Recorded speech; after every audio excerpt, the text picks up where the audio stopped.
नमीश आहूजा जी पटियाला से। श्री हरिवंश। राधा वल्लभ श्री हरिवंश। महाराज जी आपके चरणों में कोटि कोटि प्रणाम। महाराज जी श्री जी की कृपा से मैं 7 साल से प्रतिदिन मंदिर जाता हूँ, प्रतिदिन नाम जप भी करता हूँ, पर मेरे जीवन में जब भी कोई प्रतिकूलता आती है या कोई कार्य सफल नहीं होता तो मेरे शरीर के रिश्तेदार मुझे कहते हैं, कहाँ गए तुम्हारे भगवान, प्रतिदिन मंदिर जाने का क्या फायदा हुआ। जब वो ऐसा कुछ भगवान के विषय में बोलते तो मुझे बहुत गुस्सा आता है। महाराज जी मेरा मार्गदर्शन करें। देखो, अज्ञानी जन तो कुछ भी बोलते रहेंगे।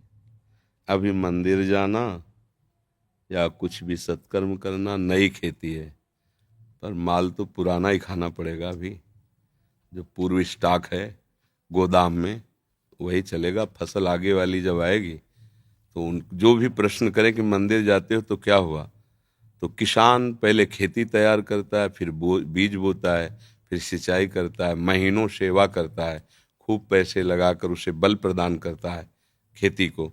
फिर जाके जब राशि का समय आता है, जैसे निकल गया, अब 1 मन गेहूं बोने वाला 60 मन गेहूं उसी से काट रहा है। अब जब 1 मन गेहूं फेंक दिया और दूसरे दिन उसके पास रोटी के लिए नहीं, अब उसे कोई उपहास करे कि बेवकूफ़ है ये, फेंक के आया 1 मन, कम से कम पिसवाता तो 1 हफ्ते चलता, क्या करेगा वो 1 मन। तो चुप रहो, 4 महीना चुप रहो, इसके बाद वो 1 मन 60 मन तुम्हें जब देगा तब उसको बताना कि ये देखो 1 मन फेंका था, अब 60 मन आया है। तो अभी आपका मंदिर जाना, भगवत आराधना करना, ये नया कर्म है। ये जब फलीभूत होगा तब तक पता नहीं वो देखने वाले रहें कि ना रहें क्योंकि कोई भी खेती तत्काल नहीं होती ना। तो इसलिए बच्चा, ये सत्कार्य है। सत्कार्य कभी व्यर्थ नहीं होता। जब असत कार्य नहीं बिना दंड दिए रहता तो सत्कार्य तुम्हें मंगल किए बिना कैसे रह सकता है। हाँ, ये जरूर है कि पूर्व जन्म के हमारे कुछ ऐसे कर्म हैं जो हमें भोगने ही पड़ेंगे।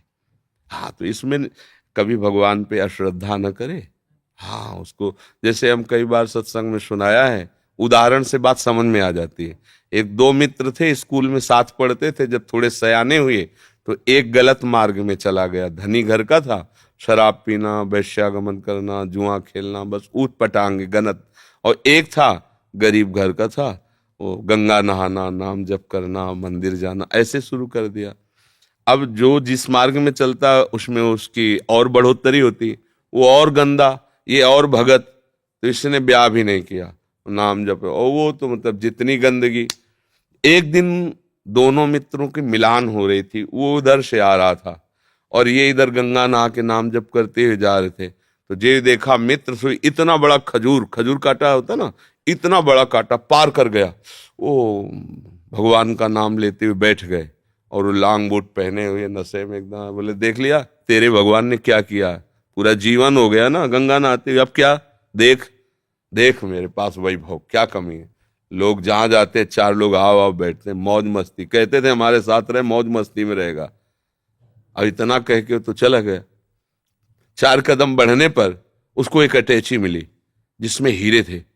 लौट के फिर आए, बोले देख रहे तेरे कांटा लगाओ मेरे। अब तो उसका विश्वास नष्ट हो गया कि यार मतलब वास्तविक कुछ नहीं है ये सब, गंगा नहाना है सब, चला गया।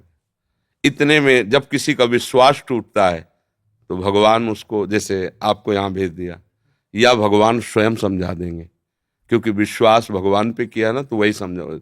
ये ड्यूटी है उनकी, वो समझा देते। कोई ऐसा शास्त्र पढ़वा देंगे, कोई प्रवचन सुनवा देंगे, अच्छा ऐसा आपके या अंदर ही विवेक जागृत, ये उनके हाथ का बात है, वो क्या करते हैं।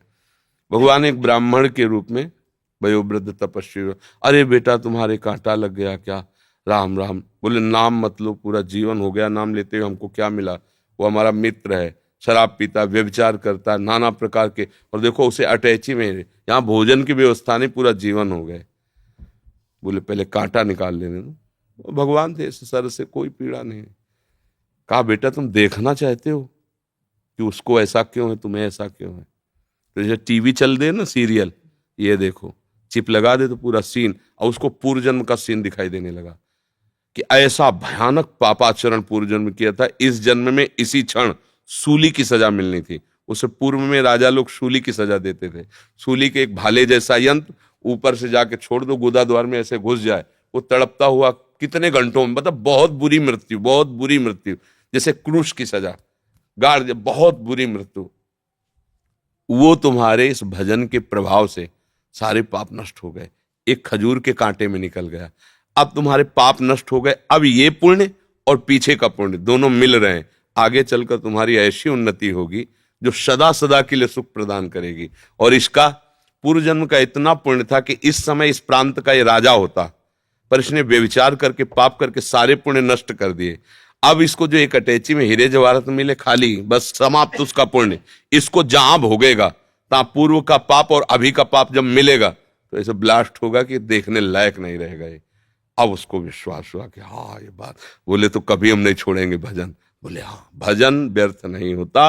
वर्तमान में देखा जाता है कि सत्य से चलने वाला, भजन करने वाला दुखी हो सकता है, और गंदा आचरण करने वाला बढ़िया।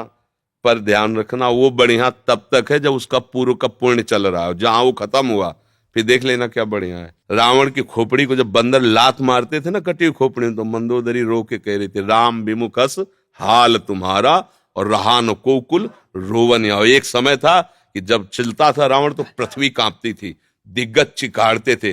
वही भगवान के विमुख जब हुआ तो लात मारते थे खोपड़ी में, फुटबॉल की तरह रावण की खोपड़ियां। हाँ, राम विमुख हाल। तो हम लोग क्या वर्तमान को देख करके अंजाद लगा लेते हैं गलत है या सही। वर्तमान में सही चल रहा है पर बार बार उसको धोखा खाना पड़ रहा है, तो लगता है सही कहाँ है, गलत चल रहा है। और वर्तमान में गलत चल रहा है, बार बार उसकी प्रोग्रेस उन्नति होती चली जा रही है, ये मार्ग सही नहीं। नहीं, भूल नहीं। सत मार्ग कभी गलत नहीं हो सकता और गलत मार्ग कभी सत्य नहीं हो सकता, और सत्य की कभी पराजय नहीं है। थोड़े दिन देखो, पांडवों को वनवास हुआ, लेकिन हस्तिनापुर का चक्रवर्ती सम्राट का अभिषेक महाराज युधिष्ठिर को ही हुआ, काट के फेंक देंगे पूरा परिवार कौरवों का, है ना। थोड़ी दिन के लिए दुर्योधन दुशासन ये सब फूल रहे थे, वो बेचारे कष्ट पा रहे थे वन में, लेकिन परिणाम भगवान श्री कृष्ण और धर्म जिसकी तरफ है, जय उसी। तो थोड़े दिन कष्ट मिलना कोई मतलब बुरी बात नहीं, परिणाम बढ़िया हो ये बात देखें। थोड़े दिन मौज मस्ती हो, परिणाम तो फिर परिणाम। अब मौजे मस्ती में तो जेलें भरी हैं, ये जेल काहे भरी है, यही भरी है। बुद्धि भ्रष्ट हो गई, गलती कर दी, आजीवन सजा, आजीवन कारावास। भैया कभी अपने विश्वास को विचलित मत होने देना, है ना। वो ऐसी शक्ति हमें देना दाता, मन का विश्वास कमजोर होना। कहीं से भी बात हो, अपनी बात, अरे हे प्रभु मुझे ऐसी सामर्थ्य दो कि आपके प्रति कभी मन का विश्वास कमजोर न होने पाए। ये माया करेगी, लोग ऐसा उपहास करेंगे, बड़े भजनानंदी मन के हो गई ना किडनी फेल। दूसरे के लिए मपली कह रहे, हो गई ना किडनी फेल क्या। अब ये प्रोग्राम पीछे का चल रहा है। हमारी नई खेती है, ये देख लो नई खेती। आप नौजवान राधा राधा ऑफिसर रैंक के लोग नौकरी छोड़कर बाबा जी बने बैठे, ये हमारी कमाई है, और ये हमारे पीछे की कमाई है। पूर्व जन्म का कोई पाप, माँ के गर्भ से ही ऐसी रचना की किडनी की कि अब जाकर कोई फेल हो गई। ये गर्भ से ही होता है, पॉलिसिस्ट किडनी डिजीज, ये एक रोग होता है जो माँ के गर्भ से इसकी रचना होती है, ये वंशानुगत आता है। तो किसी के कहने से क्या है भाई, सब संसार में अपने अपने मन से चल रहे, वो कुछ भी बोल सकते, भगवान को गाली दे सकते, ले भगवान को गाली दे, तो किसी के मुंह में नहीं लगना, अपनी बात समझना है। बड़े भाग्यशाली हो जो तुम मंदिर जाते हो धर्म भाव में। शराब तो नहीं पीते होगे?